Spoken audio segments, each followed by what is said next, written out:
Welcome to the Age of Listening channel. Today we're going to have a discussion on pendulums.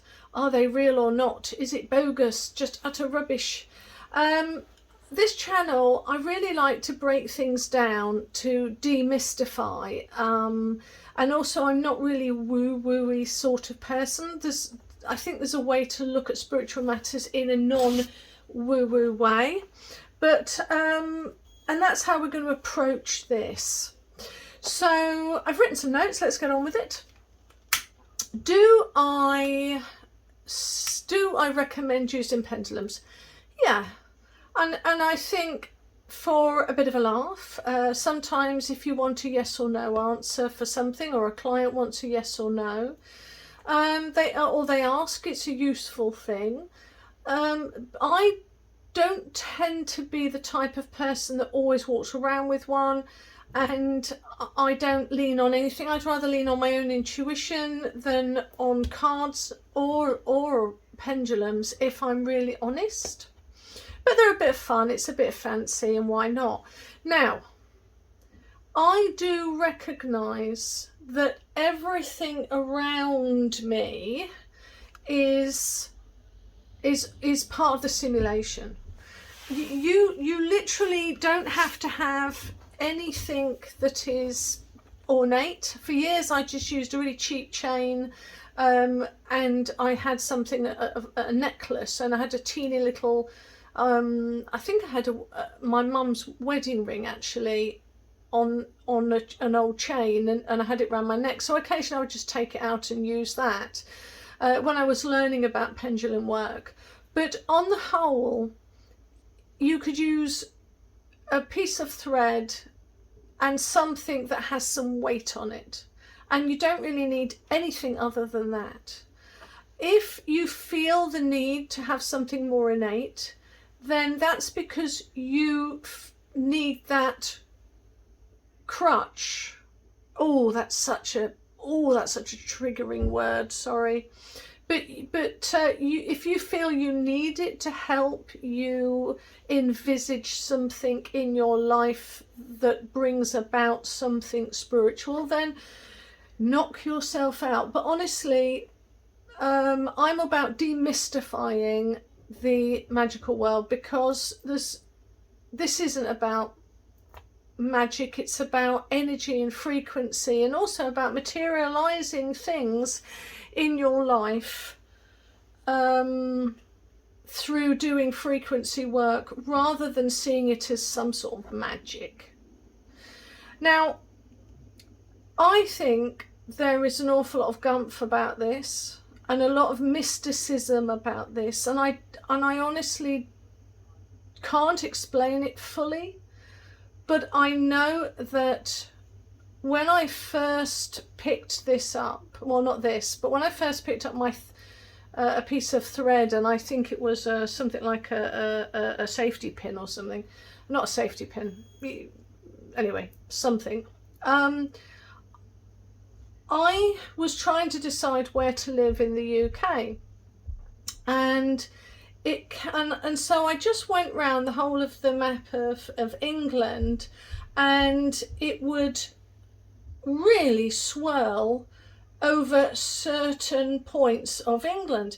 And I looked at it as somebody who actually doesn't know anything about ley lines, but something inside me just went, I know there's something about ley lines, you know, this is this interesting pattern all over the UK, because I was seeing like a map, a sort of like all the dots going through Cornwall. I could see that there was some sort of pattern there. Anyway, so I went and googled up ley lines in the UK, and it pinpointed all the ley lines, all the spots of connection, of X marks the spot.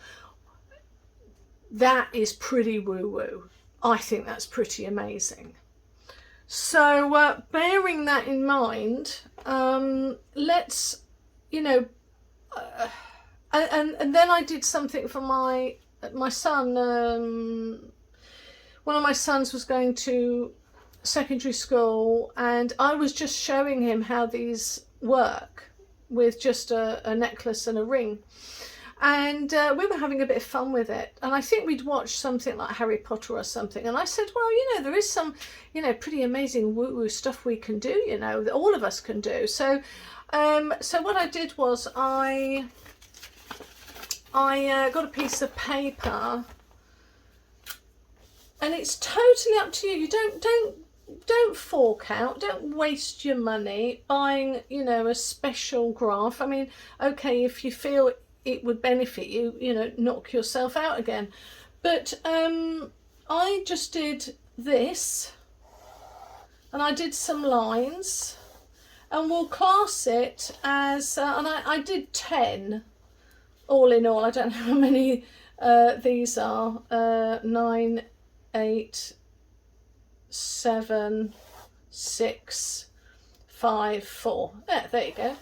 So I drew that, and 10 as in, you know, yay, I'm gonna love school, to sort of I'm gonna hate school. So he asked me the question. I asked him what question, and he said, well, you know, Mum, I'd like to know how much of a percentage I'd get. And he got about, I think he got about between somewhere about 6 and 7% he would like school.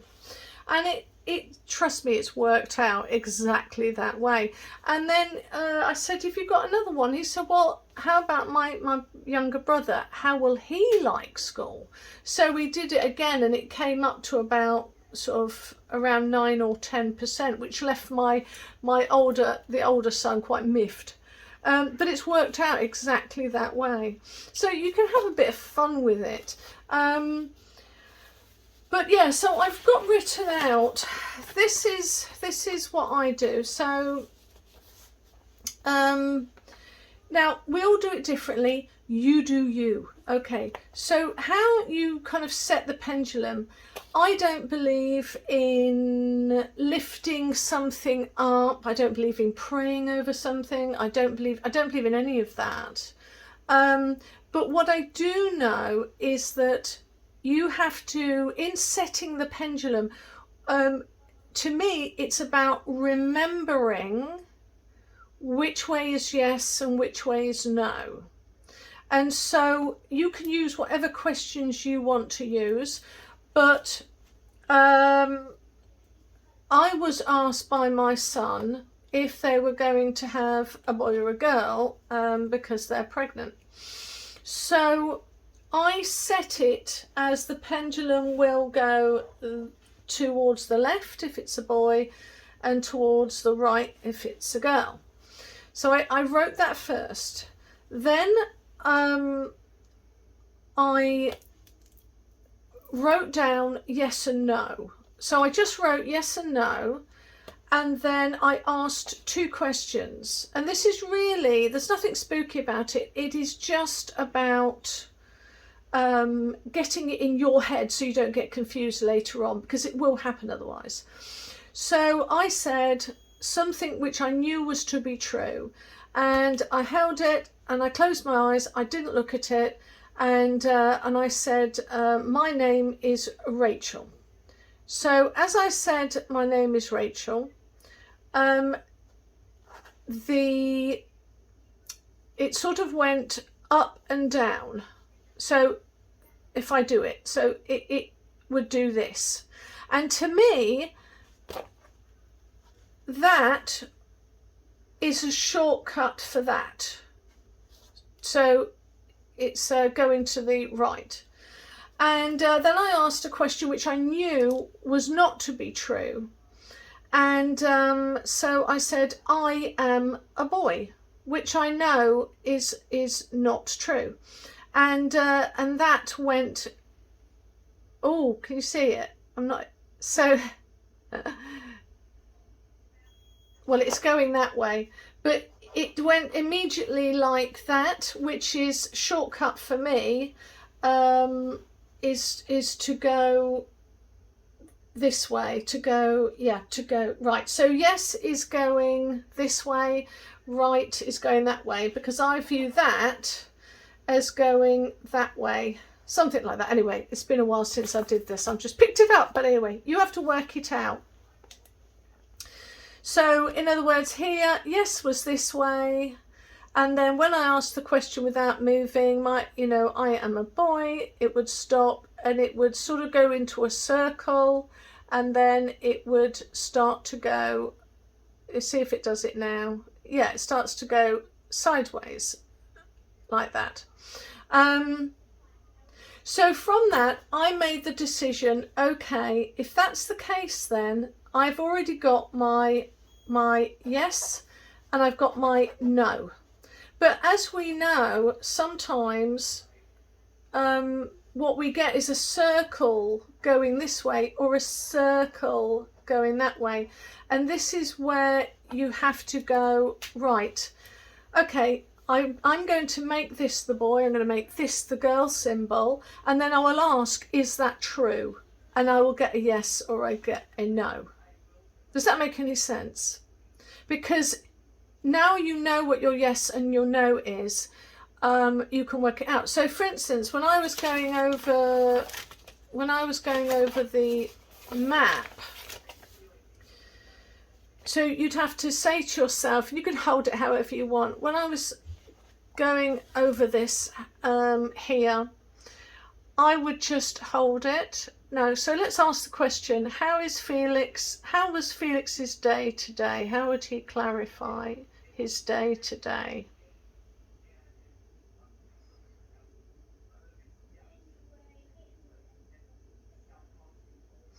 Well, it's left it, to be honest, I know he's had a really crap day. So it didn't move anywhere past 6, but I know that he's had a really crap day. So let's ask the question, how has my other son, what has his day been like? What has Gabriel's day been like? From 0 to 10. And he's got 3. Right, so he's got really, it's almost a 2 actually. So let's ask the question again, what sort of day has Felix had? What sort of day? And you've got to keep really still. Yeah, and it's just going up and down. So to me, that's still about a 6. So there's a way of dealing with it, and I think you need to look at it as having a bit of fun. I very rarely use a pendulum unless it is for a client, and they can be incredibly useful at that point. But I tend to say to clients, I am hesitant to give you a yes or a no answer on something, because really the question is, how come you don't know the answer yourself in the conscious mind? Because actually the question isn't, should I stay or should I go? The question is, why aren't you, what is stopping you from knowing the answer yourself? Because the answer is there, but you're not seeing it. So a little bit like, should I marry this guy or not? I just don't know. The answer is no, because you're asking the question. Because somebody who wants to marry somebody who loves this person and they are just, over the moon, they wouldn't ask themselves. So if you're asking, the answer is no from the get-go, because something inside of you is saying no or wait.